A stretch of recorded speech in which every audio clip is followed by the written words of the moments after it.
I'm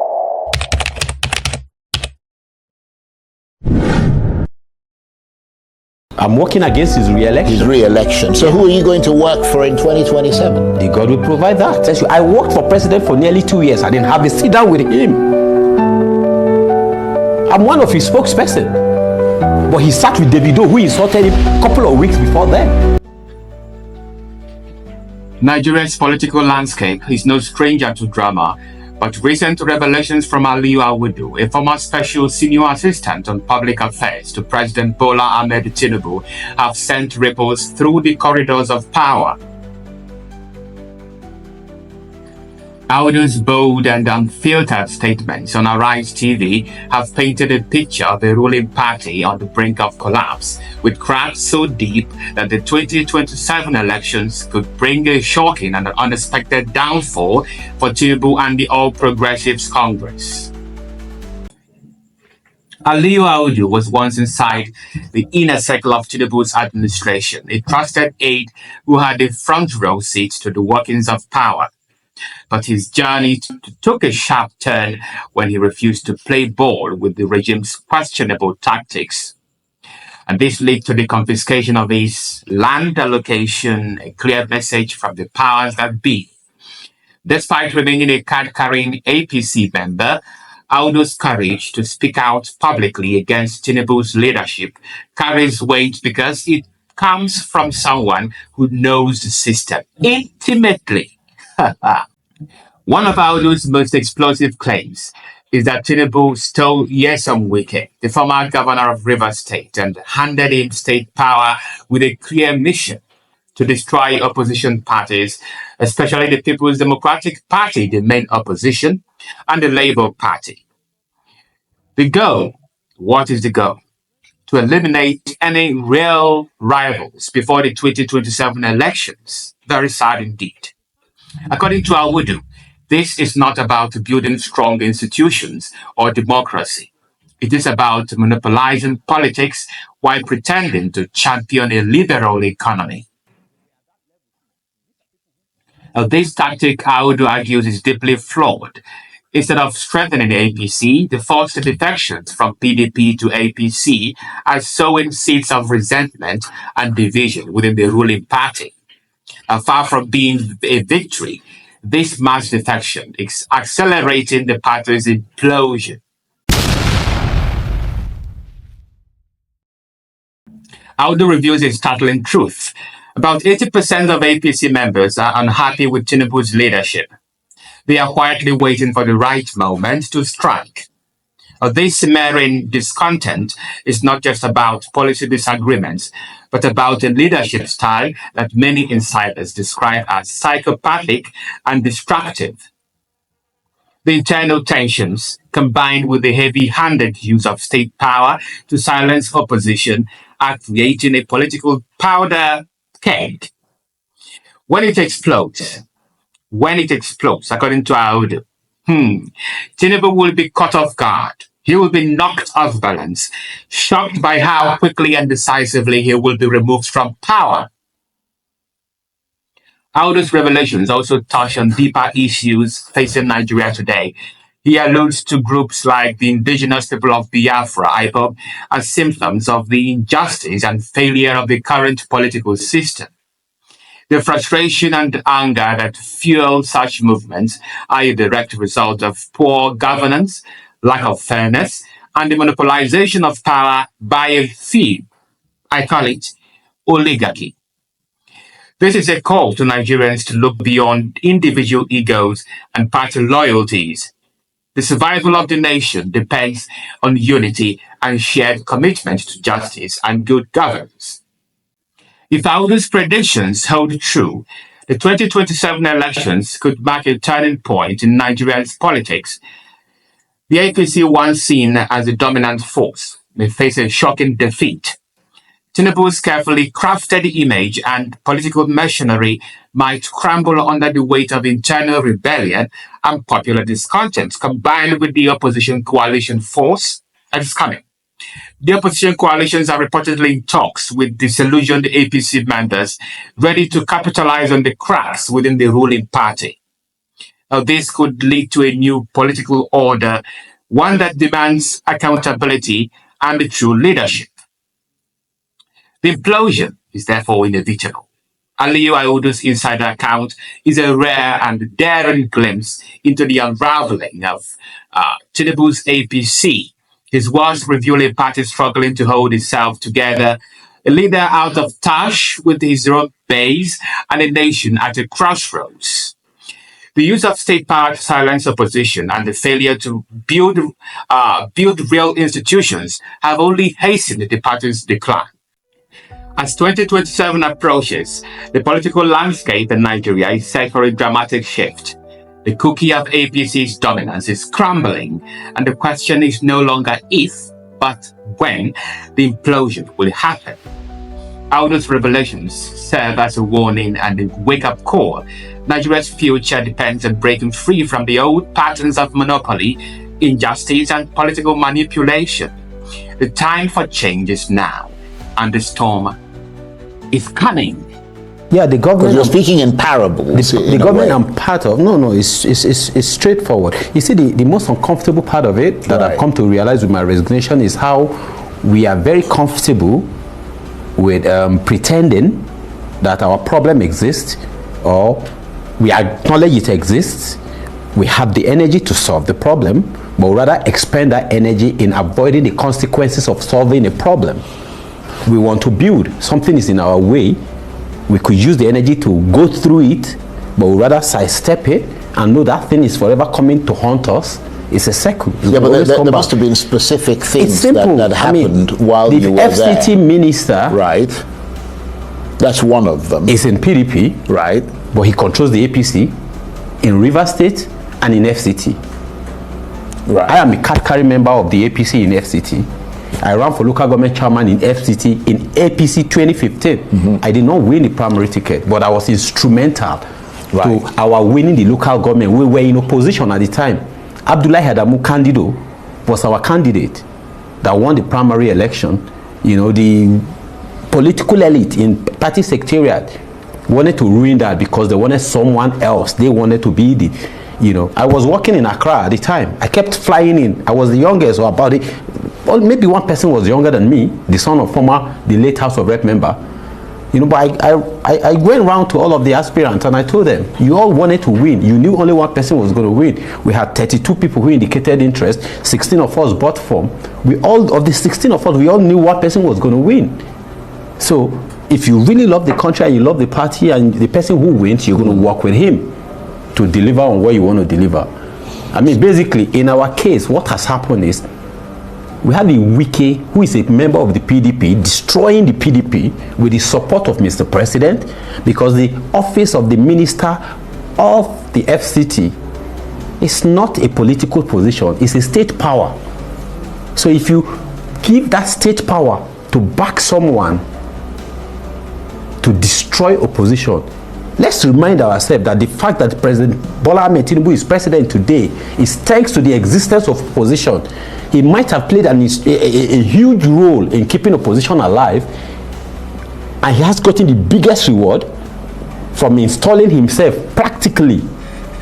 That's okay. But what isn't okay is now destroying the opposition because you don't want rivalry.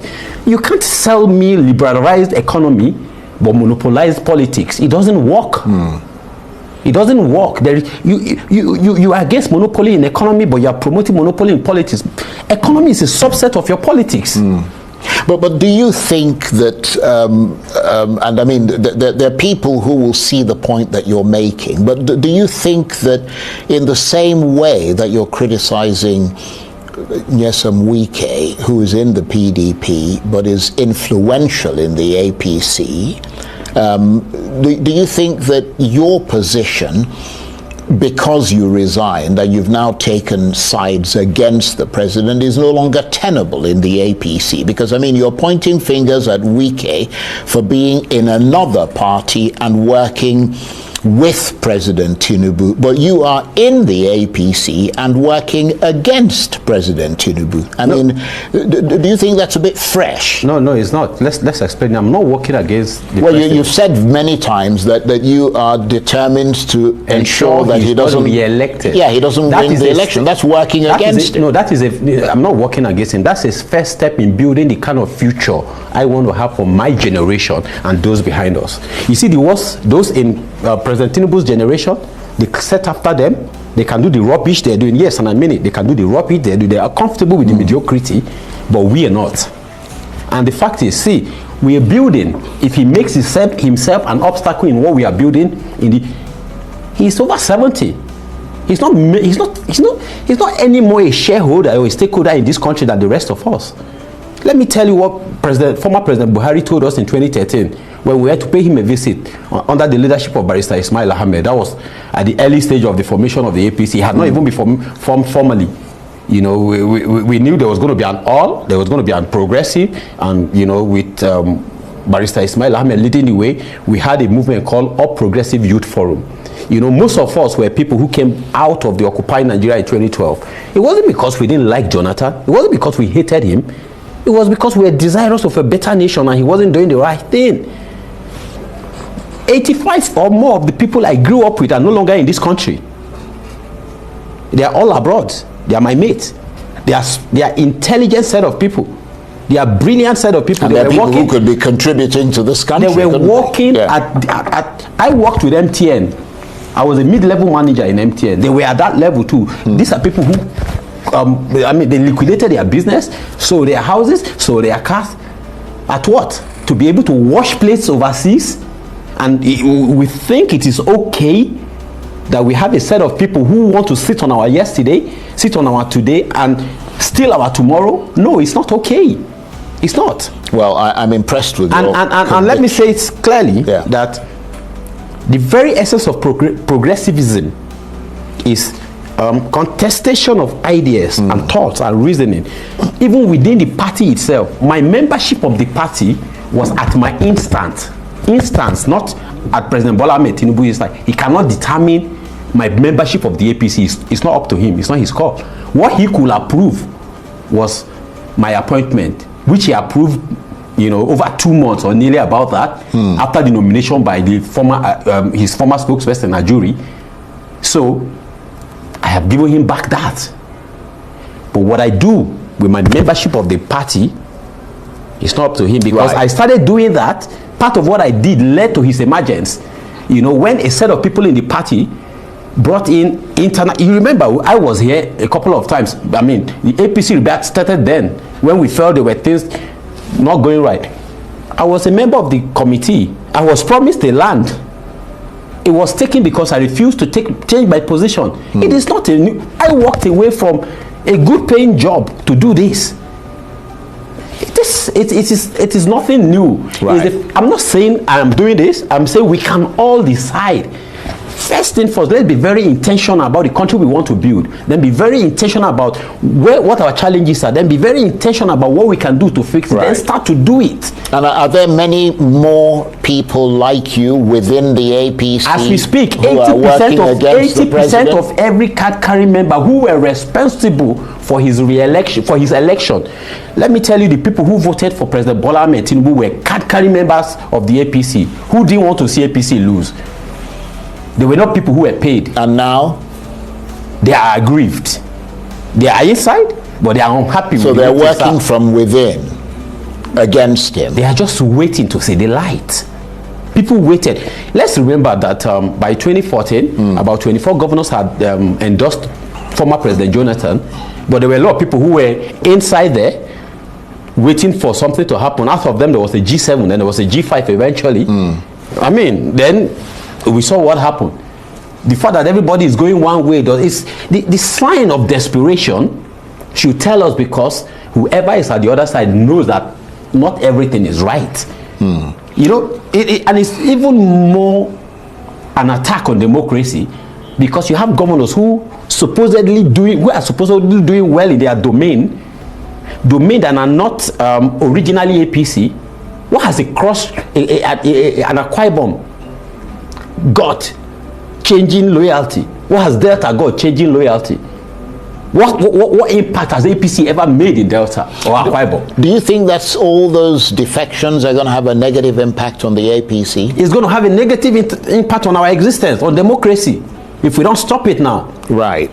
But on the APC specifically, oh yes, you're getting all these new people. Oh yes, I have spent 12 years as a member of the APC, and I'll probably like to give it a shot again to run for local government chairman in Amak. But Mekalangu, the current chairman who was in PDP, has been taken to the national chairman by Wike to direct the state chairman of the APC in Abuja to register him as a member of the APC, and he told the sitting local government chairman in Amak that if he was to be re-elected, he should switch to APC, because he, Wike, will ensure that there is no national secretary for the party to sign your nomination form before INEC, knowing that is an essential part of your nomination. This is the same thing he's telling all the other governors. This is why they are running. So it sounds like the APC is starting to implode. Of course, because you are bringing someone to sit on my head. I mean, the queue grows from the tail. So you are growing the queue from the head. And a lot of your focus is on, I mean, you're talking about the undermining of democratic values. That's it. And you're citing the relationship between Nyesom Wike and the president. Unholy. And I mean, just tell us a bit more about how you think that's at odds with democratic values. If you want to run a government of national unity, it's institution. You can't build institution while you're destroying one. PDP is an institution whether we like it or not. APC is an institution. Labour Party is an institution. You cannot say we're going to build a Federal Republic of Nigeria is an institution. We need an institution that is bigger than individual, that is bigger than all of us. I mean, Trump won from the outside. He tried to mess up the institution. He was thrown out. But he won again. That shows you the fairness and the stability of an institution.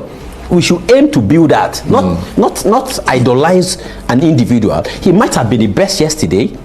Doesn't mean he has to be the best today. Even if he is, he doesn't have to be the best tomorrow.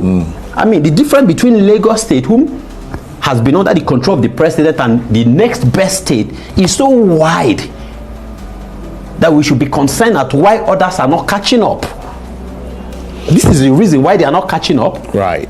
So, I mean, you said you're working against the president. I'm working against his re-election. His re-election. So who are you going to work for in 2027? The God will provide that at the point. No, you haven't made up your mind Like yet. I've told every single one of them who, I mean, we should not be about who will be the next president.